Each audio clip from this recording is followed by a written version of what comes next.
Okay, so when you picture the California coast, what comes to mind? Packed beaches, right? Highway 1 snaking along the cliffs? Well, forget all of that. We're talking about a completely different world, a place so rugged, so wild, that even the highway builders had to give up and turn back. This is the story of California's incredible lost coast.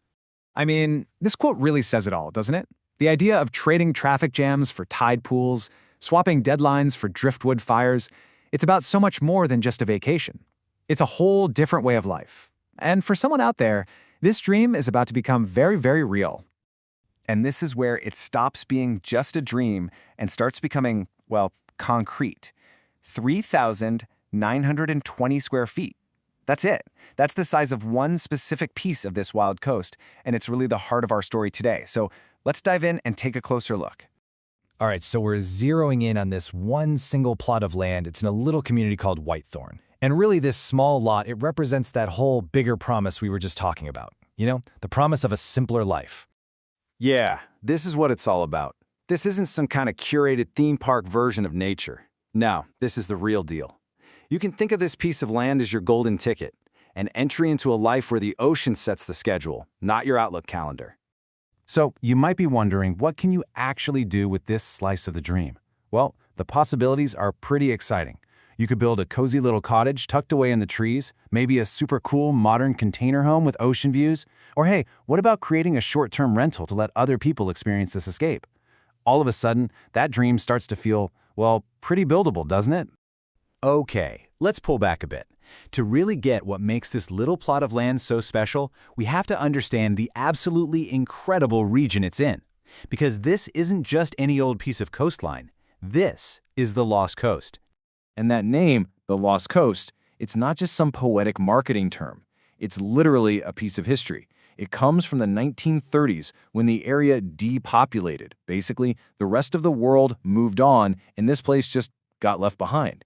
Its wildness was literally sealed in time. And here's the kicker, the reason it's still so remote today. You know the famous Highway 1? Well, the grand plan was for it to run right through here. But this coastline, it had other ideas. The mountains were just too steep, the ground too unstable. For once, the road builders had to throw up their hands and say, we can't do it. Nature won, flat out. And we're not talking about rolling hills here. These are the King Range Mountains. And they aren't just a pretty backdrop for your photos. No, they are the defining feature of the Lost Coast. They shape absolutely everything about this place. And here's something that's absolutely crucial to understand. This wildness is here to stay. In 1970, over 60,000 acres of this landscape were officially protected as a national conservation area. So this isn't just wild by accident, it's wild by design. And it's going to stay that way. A sanctuary for anyone who wants to connect with something truly, truly untamed. To really wrap your head around this place, you have to get the scare. So get this, 4,091 feet. That's the height of King Peak, the tallest mountain around here. And the crazy part, it's not miles inland, it's a sheer wall of rock that just rockets straight up from the Pacific Ocean. Now, contrast that with this number, 138 feet. That's the elevation of Shelter Cove, the little community right at the bottom of that massive peak. Think about that. We're talking about a drop of nearly 4,000 feet in an unbelievably short distance. And that's what makes this place so breathtaking.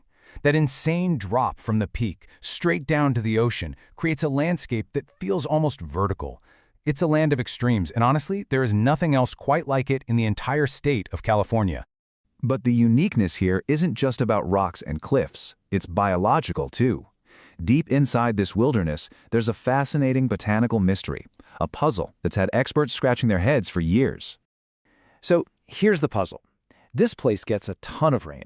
We're talking over 100 inches a year. That should be perfect for giant trees, right? But here's the thing.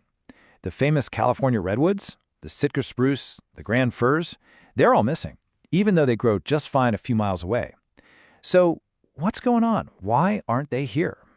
Instead, this whole landscape is dominated by just two types of conifers.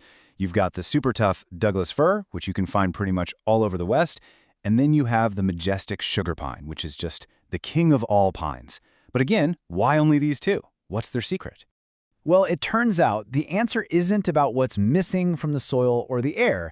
It's about what's there. The environment is just incredibly harsh. The slopes are super steep and always eroding. And fire, Fire is a constant, natural visitor here. And this is where it gets brilliant. The sugar pines have figured out a way to beat the system. They grow on these precarious, super steep slopes where leaves and twigs can't build up at their base. So when a fire does roll through, there's no fuel to burn them. The flames just pass right by. They don't just survive here, they have mastered a landscape that kicks almost everyone else out. It's an incredible lesson in resilience, a tree that literally survives by living on the edge.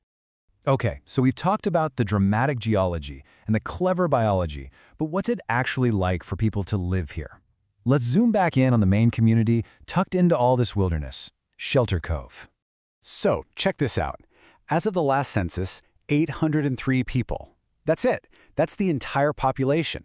We're talking about a tiny, tight-knit community. This is definitely not a bustling city. It's a small group of folks who have actively chosen this remote way of life. But don't let that small number fool you into thinking it's all about roughing it. For a town of just over 800 people, Shelter Cove has a surprising number of amenities. I'm talking a small airport, a 9-hole golf course, a few restaurants and inns, a general store, even a boat launch. It's this perfect balance, peaceful isolation, but with modern conveniences right there. And all of this brings us right back to where we started, to that one single plot of land. But now we're seeing it completely differently, right? We're seeing it with all the incredible context of this landscape we've just explored. So now when you look at that 3,920 square foot lot, it's not just dirt, is it? It's an entry ticket. It's a piece of the King Range's dramatic story. It's a part of the Sugar Pines' incredible survival tale. And it's a spot in the one-of-a-kind community of Shelter Cove. It is, quite simply, a chance to own a little piece of a world that time almost forgot. Which leaves us with one last big question to chew on. In a world that's getting more connected, more paved over, more developed every single day, what does it really mean to own a small piece of the wild? What's the true value of having a foothold in a place that has proudly stayed, well, lost? It's definitely something to think about.